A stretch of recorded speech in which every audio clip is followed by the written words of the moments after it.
안녕하세요. 브레인테크 강사 이승훈입니다. 이번 강의는 저번 강의에 이어서 강박증에 대한 이런 종류에 대해서 한번 알아보도록 할게요. 강박증이 생기는 원인에 대해서는 위에 카드 눌러주셔서 한번 시청을 해주시기 바라고요. 이번 강의는 강박증의 종류에 대해서 알아보고요. 그 다음 강의는 예시, 어떤 것들이 있는지 한번 알아보고요. 그 다음에 강의는 강박증이 본인이 가지고 있는지 없는지 등을 알아보는 진단을 예시 들어서 설명을 해드릴 테니까 거기서 몇 개를 가지고 있는지 판단을 해보시고요. 그 다음 강의는 소아 강박증, 어린이들이 가지고 있는 이 강박증에 대해서 알아보도록 할게요. 마지막 강의는 이런 강박증을 가지고 있는 사람들의 치료는 어떤 식으로 하는지에 대해서 알아보도록 할게요.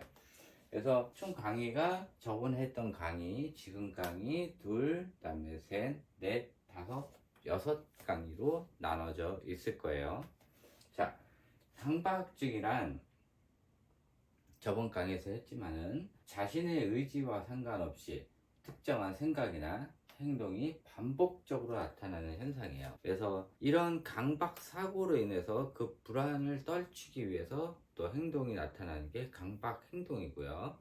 그런 강박 행동으로 인해 가지고 사회생활이 굉장히 불편해지는 이런 것들을 강박 장애라고 불려요. 자, 그래서 강박의 종류, 이런 강박증의 종류에 대해서 알아보도록 할게요. 첫 번째는 정동강박이에요. 그래서 우리가 보통 얘기하는 결벽증이 있는 사람들, 이런 사람들이라고 생각하면 돼요. 근데 일반 결벽증을 가지고 있는 사람들은 그냥 깨끗이 치우는 건데, 예전에 우영우를 보신 분들은 아실 거예요. 김밥들을 이렇게 정리를 하고, 또 그때 우영우랑 우영우 엄마랑 마주치는 이 장면에서도 물건 같은 거 깨끗이 이렇게 정리정돈 해놓고, 신발 같은 거 깨끗이 정리정돈해, 손님인데도 불구하고 그런 것들을 보는 게 불편한 거예요. 그래서 이런 것들, 그래서 물건의 정리정돈, 좌우 대칭이 맞아야 되고, 또 이런 사람들은 정리정돈이 되지 않으면은 그 다음 일을 진행을 하지 못하고 본인이 해야 될 일을 진행을 못하는 이런 사람들이에요.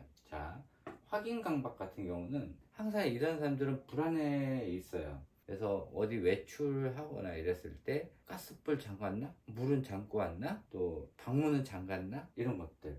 그래서 문잠그기, 가스 확인, 수도 잠금 등을 반복적으로 확인하는 사람들이에요. 뭐 일부러 그러진 않고 뭐 그 전에 도둑을 많이 들었다 이랬을 때는 이런 현상이 또 트라우마로 작용을 할 수도 있는 거고, 양심적 강박이라고 했어요. 속으로 생각하는 상스러운 생각, 욕 등에 의해서 벌을 받지 않을까, 이런 것들. 그래서 양심에 가책받는 이런 행동들이나, 또 이런 사람들은 속으로 생각하는 것조차도 벌이라고 생각을 해요. 또 도덕, 법규, 종교적 위반에 대한 이런 두려움이 있어요. 그래서 항상 법을 지켜야 되고, 또 도덕적인 행동을 해야 되고, 또 남이 나를 생각하는 이런 거에 대해서 예민해하고 이런 사람들이 있어요.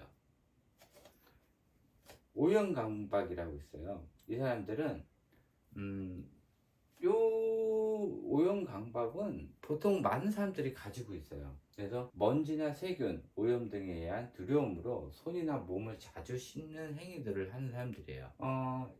요 정도까지는 뭐 그냥 이해를 한다고 하지만은, 이런 사람들이 조금 심한 경우는 사람들과 악수하는 거, 어떤 공용 물건, 뭐 공용 화장실을 갔다든지, 또 남이 앉았던 변기 같은 데 앉았을 때 굉장히 더럽다고 생각을 해서 티슈를 왕창 깔고 한다든지, 아니 소독을 한다든지, 그래서 이런 사람들도 있고요. 또 외부에 나갔다가 들어오면은 많은 사람들에 의한 오염 물질이 생겼다고 생각을 하고 집에 들어와서 전부 다 본인이 가지고 있었던 물건들을 알코올 소독을 한다든지, 또 다른 사람들과 어쩔 수 없이 악수하는 이 상황에도 악수를 한 이후에 사람들이 보는 앞에서 손을 닦는다든지 이런 행위들을 한단 말이에요. 신체적 강박은 신체적 부분의 모양과 질병, 불치병의 가능성에 대한 집착이에요. 그래서 자신의 코가 뭐 너무 크게 생겼다든지, 귓볼이 너무 크다든지, 손가락 모양이 조금 다른 사람들과 다른다든지, 그래서 이런 신체 모양, 이런 것들이 다른 사람과 달랐을 때 그거에 대한 스트레스 작용으로 나타날 수도 있고요. 또 가족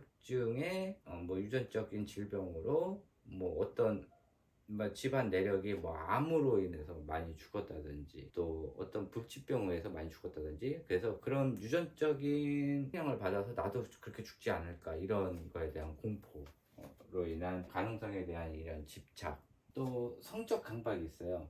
원치 않는 성적인 생각, 충동으로 인한 불안인데, 이거는 이제 조절을 보다는 이런 생각보다, 그러니까 생각으로 인해서 이런 죄책감을 받는 거예요. 여성을 봤는데 그 여성에 대해서 이상한 체위의 성적 상상을 한다든지, 이런 것들이 계속 반복적으로 나타나면서 이런 성적 충동을 막 느끼는 거예요. 그래서 본인은 이런 성적 충동에 대해서 안 하려고 하지만은 이런 상상, 욕구 상상이 너무 강하게 오다 보니까는 그거를 제지하는 게 너무 힘든 거죠. 공격적 강박은 자신이나 타인에게 위해를 가하게 되는 이런 지나친 생각을 하는 거예요. 그래서 자신하고 뭐 의견이 다른 사람이라든지 아니면 뭐 사회에 무리를 일으키는 이런 사람들이나 또 본인이 생각하는데 조금 나쁜 사람이다라고 할 때 머릿속으로 저 사람을 때리거나 또 죽이는 상상을 한다든지, 이런 상상들을 계속 하는 거예요. 누굴 때리거나 흉기, 이제 사람들을 찌르는 이런 상상들을 하면서 그거에 두려움을 갖는 거예요. 저장 강박, 이것도 좀 많죠. 사람들이 언젠가 쓸 것 같아서 못 버리는 사람들, 뭐 나중에 1년 후에 한 번 쓸 수도 있는 거고, 또 10년 후에 지도 모른다는 이런 생각에 못 버리는 거예요. 또 언젠가 한번 쓸 수 있다 이런 생각에. 근데 뭐 이렇게 많지 않으면 문제가 되지 않는데,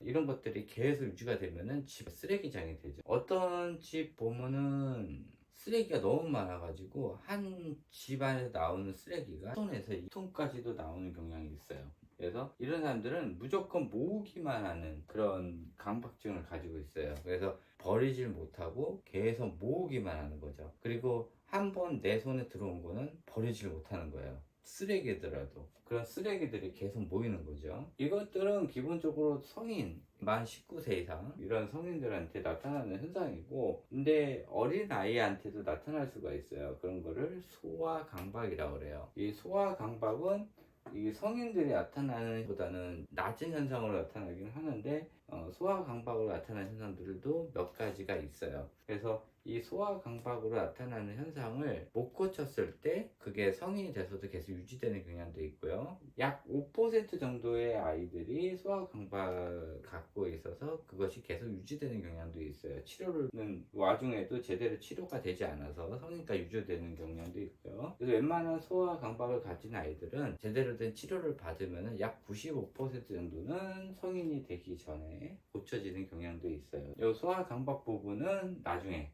강의를 따로 해드리도록 하겠습니다. 이번 강의는 강박증의 종류에 대해서 대충 한번 알아봤고요. 다음 강의는 우리가 실생활에서 접하는 이런 강박증에 관련된 사람들이 어떤 종류가 있는지에 대해서 한번 알아보도록 하겠습니다. 이것으로 강의 마치고 또 다음번 강의에서 뵙도록 하겠습니다. 감사합니다.